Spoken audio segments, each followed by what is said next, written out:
Hello, my name is Megan Dion.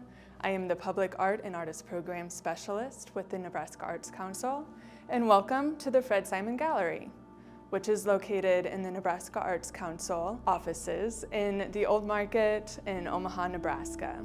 The Nebraska Arts Council is a state agency that offers programs, grants, and opportunities that foster creativity across the state. One of our programs is the Fred Simon Gallery, and we feature exhibitions by artists dealing with all different content mediums from all over the state.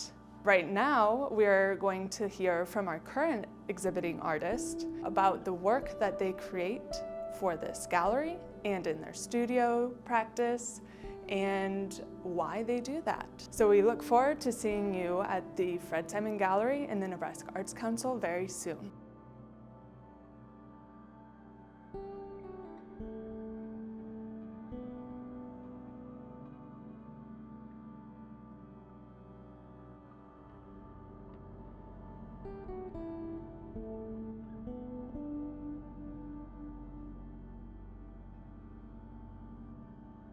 Hi, my name is Travis Apel, and I'm an Omaha artist. I've been working here.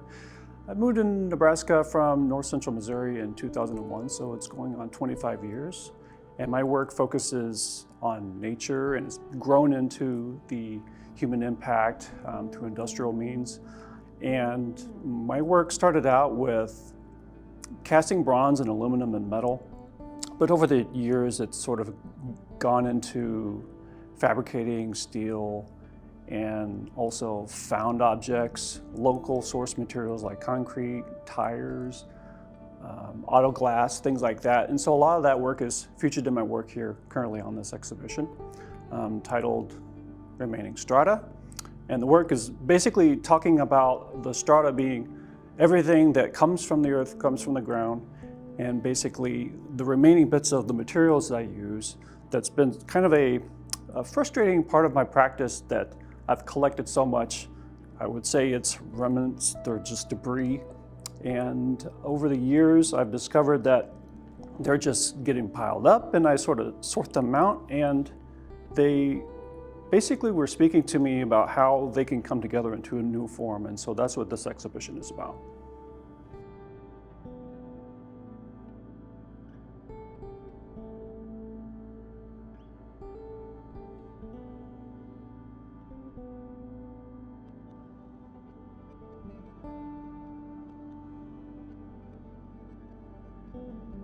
This piece is titled Hollow.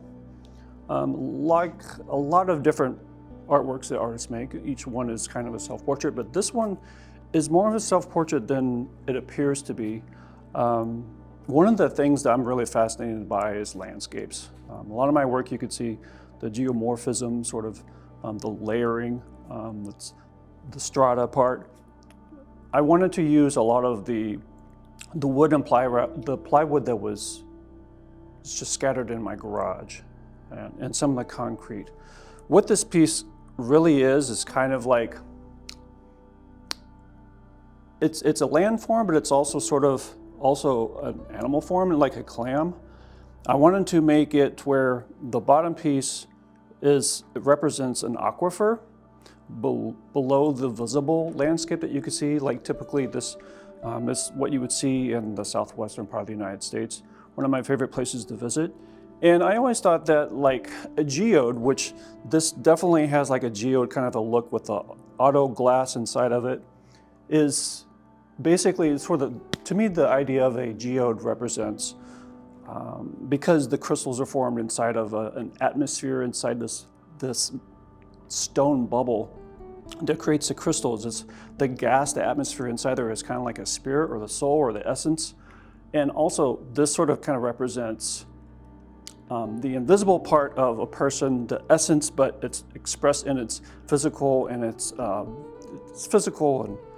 forms. This piece is kind of like who I am on the outside and the foundation of who I am on the inside. And the negative space basically just represents the unseen parts of myself.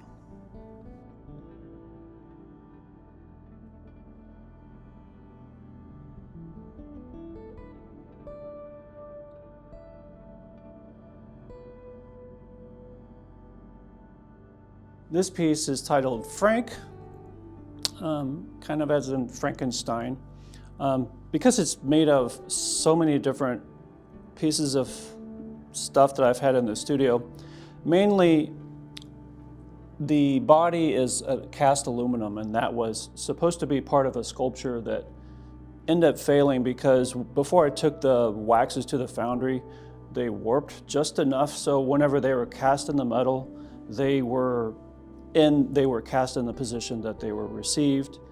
And whenever I brought them home to weld them together, it just was not going to work. There was no chance that it was going to work out. So I was stuck with these several castings of a failed sculpture that was really kind of hard to deal with because I, invested time and money into getting the cast. But over the past 10 years, they just sat around the studio, just nagging me to do something with it. I thought about hanging them up as wind chimes in trees. I wasn't really sure about how I was going to do that, but then when I was thinking about the theme about the show, I thought, okay, well, I could use these castings as the framework or basically the body of some other object other than the original sculpture. And at first I was thinking this could be a chair or a seat of some kind, but the more I looked at it, I thought it looked like it could be the torso of an animal. And so what I took some of the other wooden pieces that were just laying around, like this came from my in-laws. This was a part of the banister between the kitchen and dining room that my father-in-law gave me. And I thought, well, I could use that. And then I basically fit it to the aluminum casting and it became a leg. And okay, well, this has definitely got to be some type of a character, some kind of a creature. So I started putting together all these other wooden pieces together, screwed them together, and I had to do a lot of custom wood putting together in order to make this actually work out. And a lot of the materials don't necessarily, they don't really have any relationship to one another, but that's part of what I wanted. I wanted this to represent something that is very poly material, something that represents kind of like who we are as people, different perspectives and different convergencies. Once I got the piece put together, I knew that there was going to have to be some type of a top, whether it was like a head or a crown or something. And I took some of the concrete remnants from work that's also in this show, and I put them together with some plaster and built this top. And I thought it would have a nice pop if I added some color to it, so that's when I took some of the fabric remnants and wrapped the legs. So the joint wasn't necessarily as visible. And then basically the tire shreds sort of to represent kind of like a hair-like part of it. This piece is also related to another piece in the show called Stool, or Stoolie rather. And it also is made up of an aluminum casting that has the same issue. How to create that piece into an original.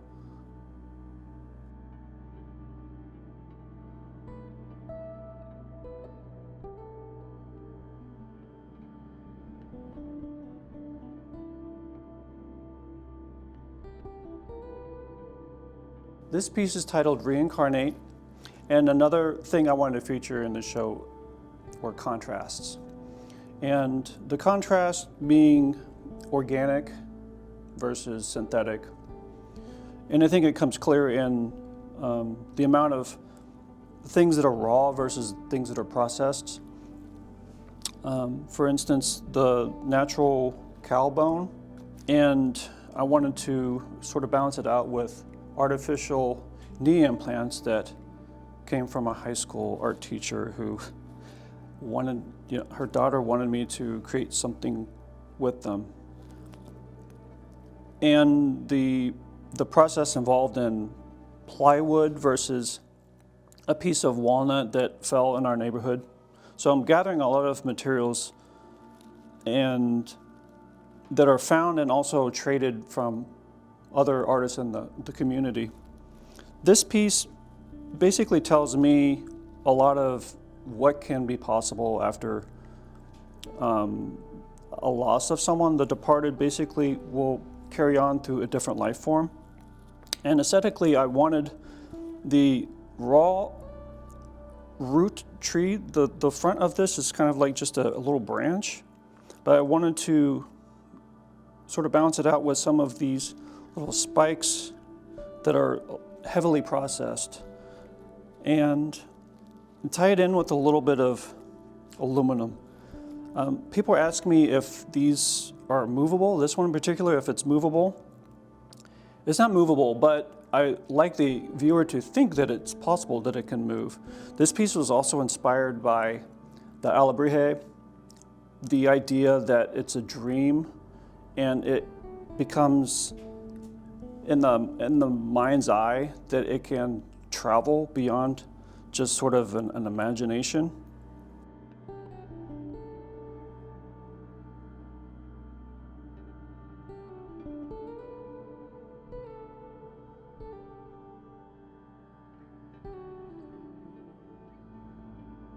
All right, this piece is titled Suspect. It's a little bit of a darker type of a work. The centerpiece is a cast brass bird that was supposed to be for another project that ended up not being used, and so it was lying around. Therefore, I had to find some use for it. The idea of a bird being free, it represents, freedom to me. And I wanted to convey the idea that an individual being sort of confined with this aggressive outer shell that is imposed from more powerful forces than our own. And the pieces mostly, other than the brass casting, it's just nails and plaster and lots of pieces of wood and plywood that I had littered in my studio. This is definitely one of the more popular pieces, and it's also my favorite. So the main reason why, other than the fact that I needed to make something with these pieces that I have just sort of strewn out throughout my studio, this piece is a commentary on the state of how I feel that our First Amendment rights, free speech, are being sort of squashed and under really aggressive tendencies. So this is the piece that I made in response to that.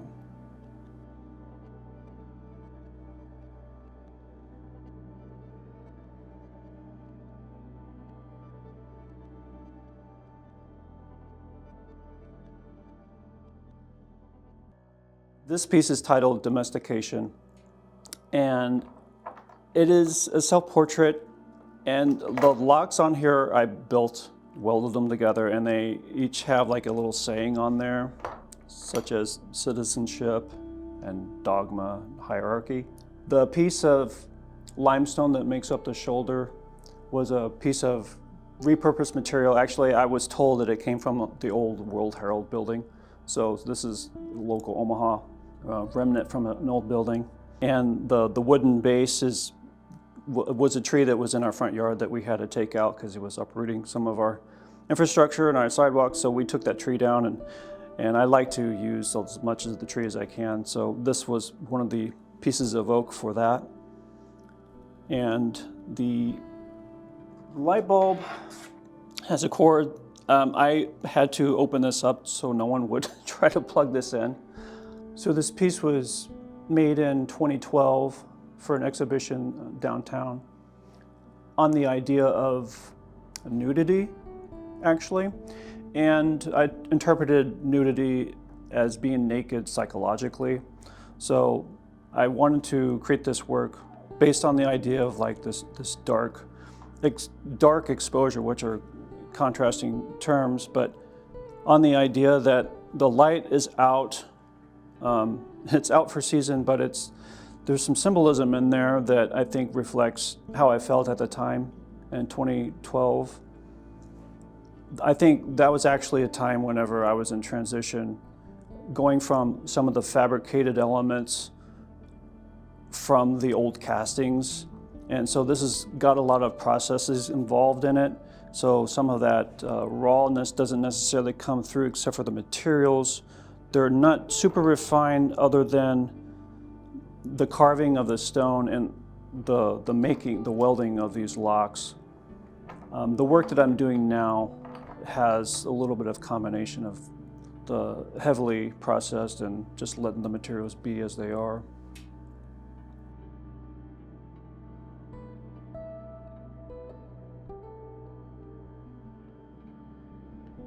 This piece is titled Nation Building Blocks, and I wanted to make this piece sort of a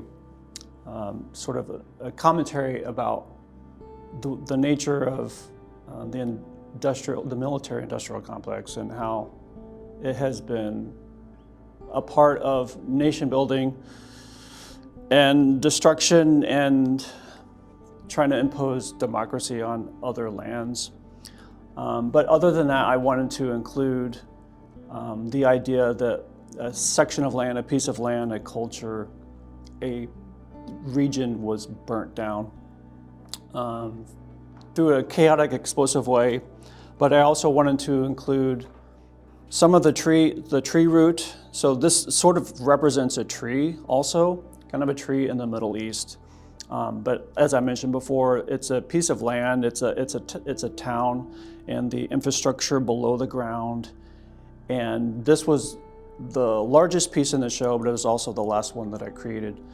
I knew that this is a piece that I wanted to make, but for some reason there was something that was holding me back, and I think after I created this piece, I realized what it was. Other than the graphic nature of it, the thing that I was really struck by, the fact that the rest of the work in the show is really tight and really heavily processed. I wanted to take more of just like the found objects, the stuff that's in my studio, and just throw it together. I was told that it's a little sloppy, and that might sound like a criticism, but I took it as a compliment because my work is so tight. I wanted to just basically put something together as quickly as I could, like almost in the form of a stream of consciousness. And so this thing is just bolted together and held together with plaster. And I took a torch to some of the materials, and yeah, I mean, this is the fastest piece of artwork that I've made, I think, ever. In all of the 25 years, this probably took 2 weeks to create, whereas most of the other works took several weeks for each one. I think the most challenging part of this piece was actually, how does it actually come together?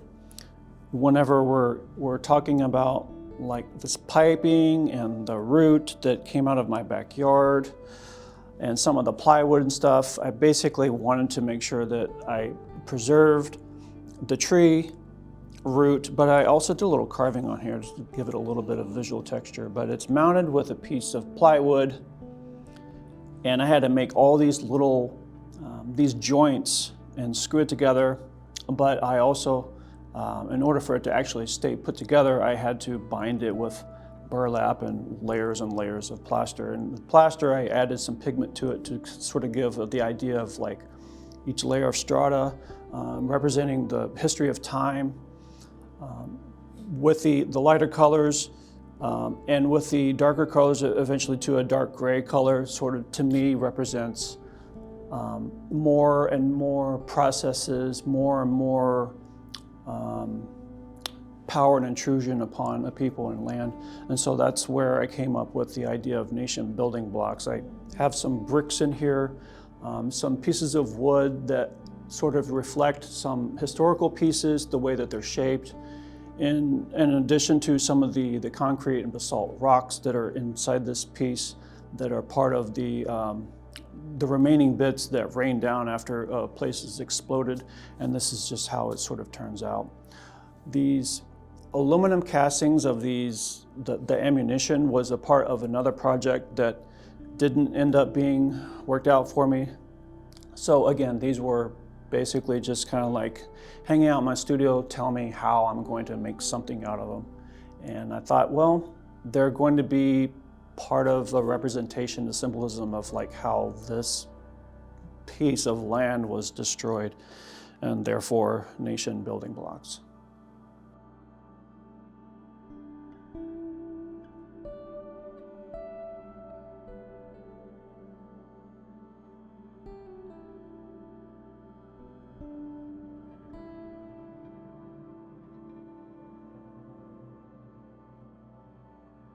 So I just want to thank the Nebraska Arts Council for this opportunity to share my work, Remaining Strata, here in the Fred Simon Gallery. My name is Travis Apel. You can see my work on travisapel.com, and I'm on Instagram. It's TravisApel. Thank you.